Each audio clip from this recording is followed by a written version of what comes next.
আমের সিজনে আমরা অনেক রকম আচার তৈরি করে থাকি।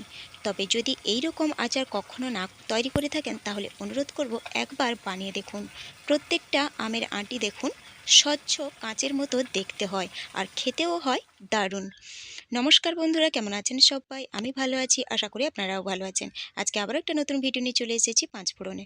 দেখো এখানে আমি 4টে আম নিয়ে নিয়েছি, মিডিয়াম সাইজের আম, মানে এখানে আম আছে 1 কেজি। বেশি আমাদের তৈরি করা যায় না, কারণ আমরা ভিডিও বানাই, বিভিন্ন রকম তৈরি করতে হয়, ট্রাই করতে হয়, তাই অল্প করেই বানাচ্ছি। আমগুলোকে ধুয়ে নিয়েছি, এবারে খোসা ছাড়িয়ে নিয়েছি। তারপরে দেখো একটা সুতির কাপড় দিয়ে আমি কিন্তু আমগুলোকে ভালো করে মুছে নিচ্ছি, যাতে আমের গায়ে কোনো রকম জল না থাকে। জল থাকলে কিন্তু এই আচারটা বেশি দিন থাকবে না, সংরক্ষণ করে রাখতে পারবেন না। দেখুন মুছে নিয়েছি আর কেটেও নিয়েছি, ঠিক এই রকম করে কাটতে হবে, না মোটা নয় পাতলা করে। আর আমটাকে নিতে হবে যাতে হালকা আঁটি যুক্ত থাকে, হালকা আঁটি হয়ে থাকে, এইরকমই আম নিতে হবে। আর প্রত্যেকটা আমের গায়ে কিন্তু একটু করে আঁটি লেগে থাকতে হবে।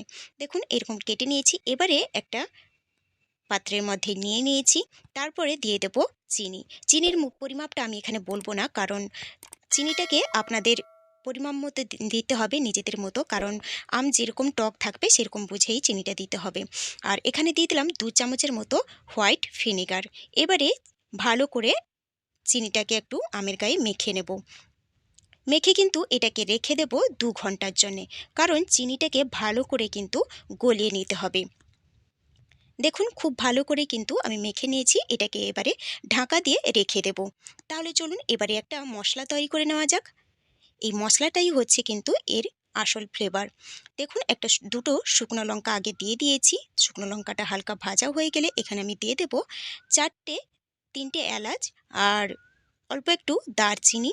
দিয়ে দেব 1 টিস্পুনের মতো গোটা ধনে, হাফ টিস্পুনের মতো জিরে, হাফ টিস্পুনের মতো মৌরি, আর হাফ টিস্পুনের মতো দিয়ে দেব 5 ফোড়ন।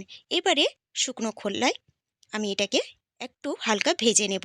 খুব বেশি ভাজার দরকার নেই, এটাকে একটু হালকা রোস্ট করে নিলেই হবে। দেখুন মশলা ভাজা হয়ে গেছে, এটাকে ঠান্ডা করে কিন্তু আমি গুঁড়ো করে রাখবো।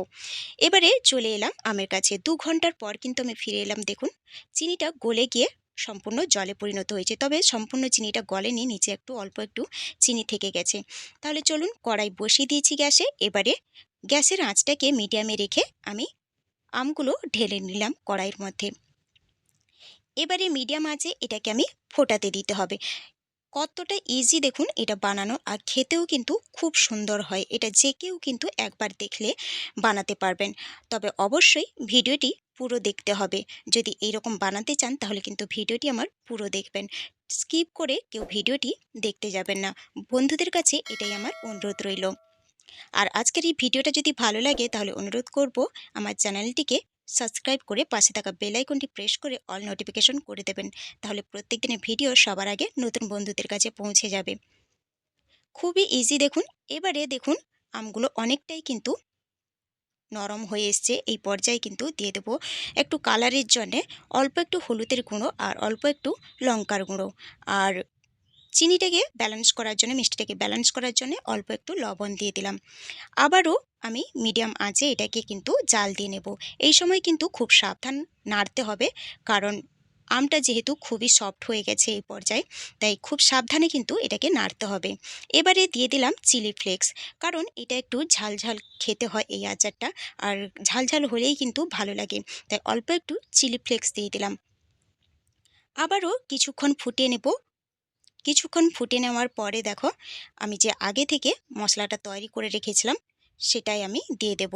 তবে মশলাটাকে খুব বেশি গুঁড়ো করা যাবে না, একটু দারদারে করে আমি গুঁড়ো করে নিয়েছি। আর চিনির রসটা দেখুন অনেকটাই এই পর্যায়ে কিন্তু শুকিয়ে এসছে। খুব বেশি মশলা দেওয়া যাবে না, এই আচারে কিন্তু খুব অল্প মশলা লাগে, তাই 1 চামচের মতো কিন্তু গুঁড়োটা দিয়ে দিলাম। মশলাটা যে ভেজে রেখেছিলাম সেটার থেকে 1 চামচের মতো দিয়ে আবারও ভালো করে কিন্তু মিশিয়ে নিচ্ছি। আর কিন্তু বেশিক্ষণ ফোটাবো না, 2 থেকে 3 মিনিট ফোটানোর পরেই কিন্তু আমি বন্ধ করে দেব। আর বেশি ফোটালে কিন্তু ক্যারামেলাইজড হয়ে এটা কিন্তু কালার চেঞ্জ হয়ে যাবে। দেখুন অনেকটাই চিনির রস এখানে শুকিয়ে এসছে, আর যেটুকুনি আছে সেটা কিন্তু পরে আমগুলো টেনে নেবে। বন্ধ করে দিয়েছি গ্যাসের আঁচ। এবারে এটাকে আমি একটু ঠান্ডা হতে দেব। ঠান্ডা হওয়ার পরে আমি কিন্তু দেখাচ্ছি ঢেলে কতটা সুন্দর হয়েছে। খেতে যেমনই লাগে তেমনই কিন্তু দেখতেও সুন্দর লাগে। পুরো স্বচ্ছ হয় এই আমের আঁটিগুলো। তাহলে বন্ধুরা অবশ্যই একবার ট্রাই করে দেখুন। আশা করি আপনাদেরও ভালো লাগে। আশা করি আপনারা অনেক রকমই আচার বানিয়েছেন। তবে এই আচার যদি না বানিয়ে থাকেন, অনুরোধ করব একবার বানিয়ে দেখার। দেখুন কতটা স্বচ্ছ লাগছে আর কতটা সুন্দর লাগছে দেখুন। যেমন দেখতে লাগে তেমনই কিন্তু খেতেও লাগে। কতটা স্বচ্ছ আর একটা আমের আঁটি দেখুন কতটা স্বচ্ছ দেখাচ্ছে, মানে ট্রান্সপারিং হয়ে যাচ্ছে দেখুন।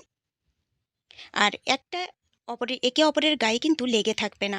সবগুলোই কিন্তু আলগা আলগা থাকবে। তাহলে বন্ধুরা কেমন লাগলো আজকের এই ভিডিওটা অবশ্যই কমেন্ট করে জানাবেন। আর ভালো লাগলে লাইক শেয়ার করে দেবেন। সুস্থ থাকবেন, ভালো থাকবেন। খুব শীঘ্রই দেখা হবে পরের একটা ভিডিও নিয়ে। নতুন বন্ধুদের সঙ্গে পুরাতন বন্ধুদেরও অনেক অনেক ধন্যবাদ আমার পাশে থাকার জন্যে। ভিডিওটি না টেনে পুরো ভিডিওটি দেখার অনুরোধ রইল। আর একবার হলেও আপনি যদি বানান এই আচারটি, তাহলে কেমন লাগলো আপনার এই আচারটা খেতে, তাহলে কিন্তু আমার কমেন্ট বক্সে জানাতে ভুলবেন না। তাহলে বন্ধুরা চলুন আজকে এই পর্যন্ত।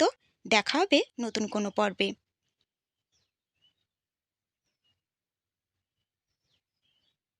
Thanks for watching my video.